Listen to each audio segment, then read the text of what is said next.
On CBS. The camping trip was great, but your Bobby lent my Tim his AIM. Now, Tim wants AIM because it tastes so good. So, with Timmy's cavities, he's got to have a fluoride with proof it works. AIM is a fluoride, clinically proven to reduce cavities. Because Bobby likes the taste, he brushes. Really brushes? He gets great checkups with AIM. Great checkups? This group leader pledges to switch to AIM. Take AIM against cavities. AIM is accepted by the American Dental Association.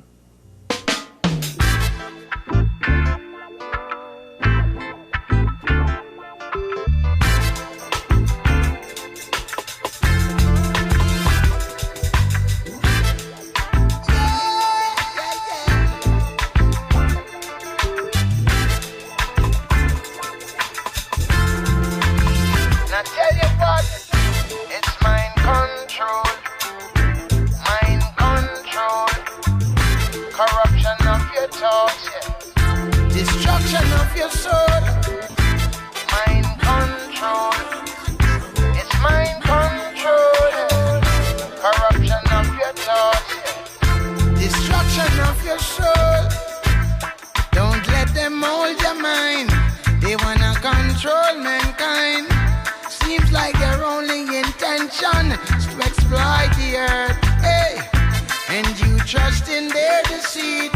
Your mind causes your defeat, and so you become an invention to distort the search. Propaganda and lies is a plague in our lives. How much more victimized before we realize, hey, it's mind control, corruption of your thoughts, yeah. Destruction of your soul, mind control. It's mind control. Corruption of your thoughts, yeah. Destruction of your soul.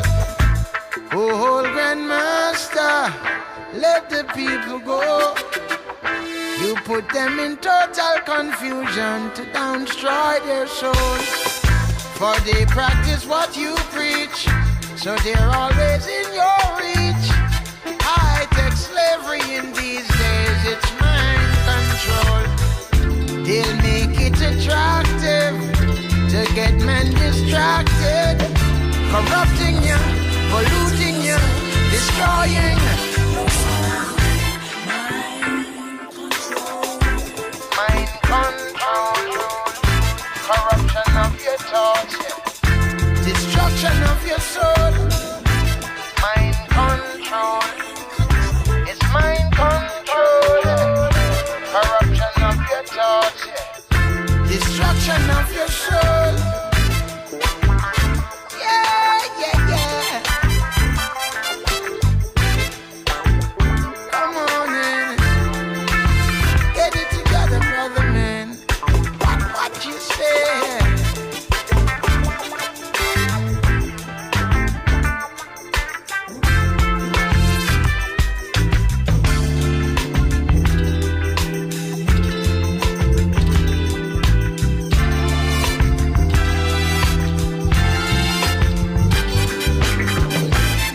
Mind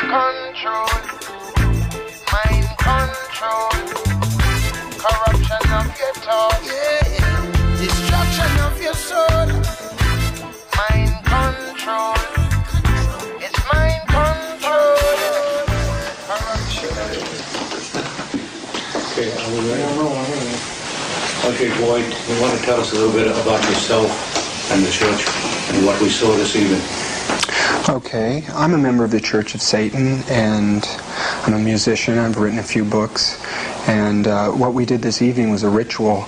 Anton was saying the other night, he's saying Satanism is coming out of the ritual chamber and into the mainstream, and I think that's what we're doing, trying to bring that message to a broader audience. Give me some examples of how it's coming into the mainstream now, Satanism. Well, me and a lot of the people I know are spreading the word, and Adam has Feral House Press, and he's published some books, and I put out records. And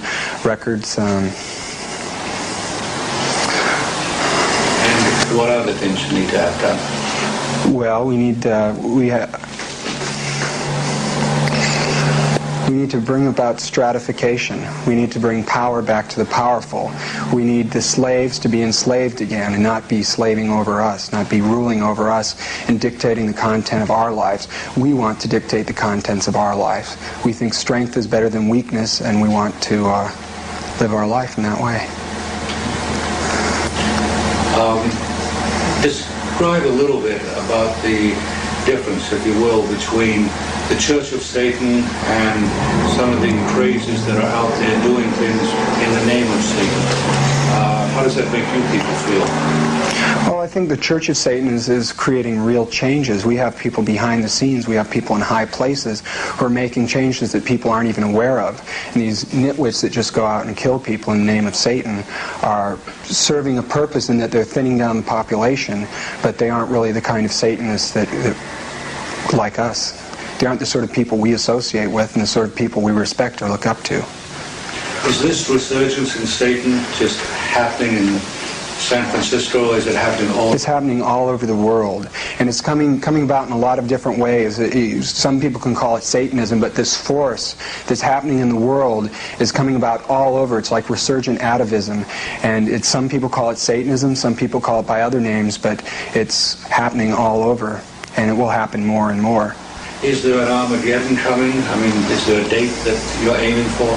No. No, I think Armageddon came a long time ago. The end of the world came ages ago, but it happened slowly over a period of time and nobody noticed it. It's an ongoing process. The world today is different than the world 30 years ago. It's like decayed so much, and it's decaying more and more all the time.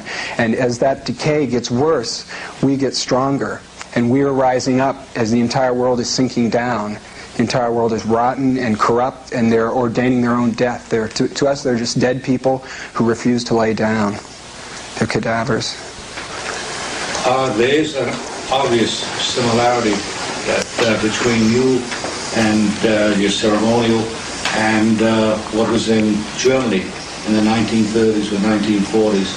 Can you talk a little about that? I mean, what is it in the Nazi, the SS, that appeals to you? Well, for us specifically, it's what appeals to us about the SS or the Nazis, and what we feel we have in common with it is order. Bringing things back to order, recognizing a natural order in the world that things have to operate according to. If you work with nature and work in its will, you're all powerful. But if you work against its will, it'll step on you and you'll never get anything accomplished. And to us, this isn't official Church of Satan doctrine, but me personally, Hitler was he was an occultist, trying to bring about a pagan revival. It was completely against the whole Judeo-Christian ethic, and he was bringing that to an end and bringing something new forward. And I feel that's what we're doing today. This is like the start of a renewal process. It's a purification. And it's a natural process. We don't have to do it. We're doing it. We're helping it along, but it's something that's a natural process that would come about on its own, and it is. And the stratification is coming about. The people who are there are rising up and coming into line with us, and the others are just floundering. If you could both start off and give me a background on Radio Werewolf. Let's start that. Radio Werewolf was founded in 1984 as the manifestation of a certain quality in not the human experience, but what has been understood as the human experience. It's a quality that people are frightened of, a quality that people consider evil, and it's something that has been very little understood until now. And in 1984, we consider that the lycanthropic revolution began. And since that date, we have summoned up the dark forces in man. We're summoning up the wolf in man. And we're calling on everything that has been forbidden, everything that has been locked up and restrained. And our work is designed to unleash the beast in man once and for all. What's the final objective though once you unleash the beast in man? Well, we don't have a linear objective that we could explain to you in a way that you could simply understand. But certainly our quest is for world domination. In the simplest terms, our quest is for power, power for its own sake, power used to the extreme as it has never been used before. We both individually had this quest, and then we bonded together and the power increased. And we find the more people that become involved, the power increases, and it gets to be a larger and larger phenomena. As you saw tonight, there are masses of people who are being drawn to this. For the first time, they're coming out of the closet. They've always been around. It's always been the same small percentage. But they're coming out of the closet now, and they're exposing themselves, and they've always been more powerful than the immortal. We separate the human race into two species, predator and prey. And that is why we've chosen the wolf imagery as our standard and our symbol. And the rest of humanity is really of very little concern to us. Our main purpose is to create an elite, a power base of masters who will finally remove the excrement of Christianity, Judaism, Mohammedanism, all of the traditional slave religions, as Nietzsche called them, and we mean to destroy them by any possible means. This is the first phase in a revolution that will continue into the 21st century. It's, by some people's standards, a demonic revolution, but it is the liberation of the finest things in man: beauty, strength, wisdom, and everything that has been perhaps condemned as the black arts, as evil. When you say by any possible means, what exactly do you mean by that? Our music is designed to awaken primordial instincts in the human mind, and whatever comes of this is our desire. When we perform music, it's a ritual. It's a very specific ceremony designed to unleash these emotions. We incorporate the dominant frequency. That's a frequency that human beings respond to. It's an ancient frequency that's always been around. Everything breaks down into vibrations, and by controlling that, you can control both matter and thought. And we've investigated this, and we've spent a lot of time, and our music incorporates the dominant frequency in our control of the masses. The masses are only to be controlled. It's either the control they're under now or the one that we bring. And we're living in a dead world at this moment. The world ended a long time ago. Those who fear that the world is going to end are very mistaken, because when we look around us on the streets of our rotting metropolises, we see automatons. These people are zombies. They have no spirit, they have no will, and the time has come at last.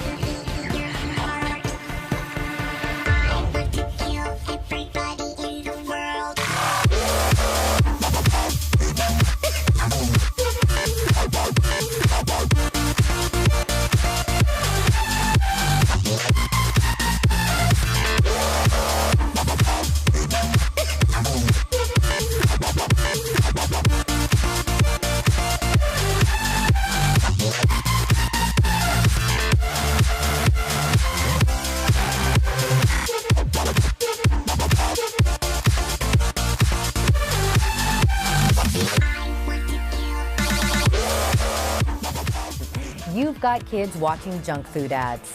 With their dancing leprechauns and cuddly polar bears, companies do a great job selling their products in the most entertaining and memorable ways. But I won't do that.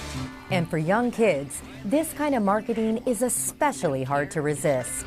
Today, billions of dollars are spent on marketing sugary cereals, soda, snacks, and fast food. And it goes beyond TV ads to movie tie-ins, product placement, and celebrity endorsements. Embrace your past, but live for now. Popular junk food products often use cartoon characters and even have their own websites, apps, social media pages, and interactive games. What you eating there, Billy? Is that Hungry Jack's, Billy? They say the burgers are better at Hungry. Something to say, Billy? Cut. Sorry. Ron, this isn't a part of the script. No!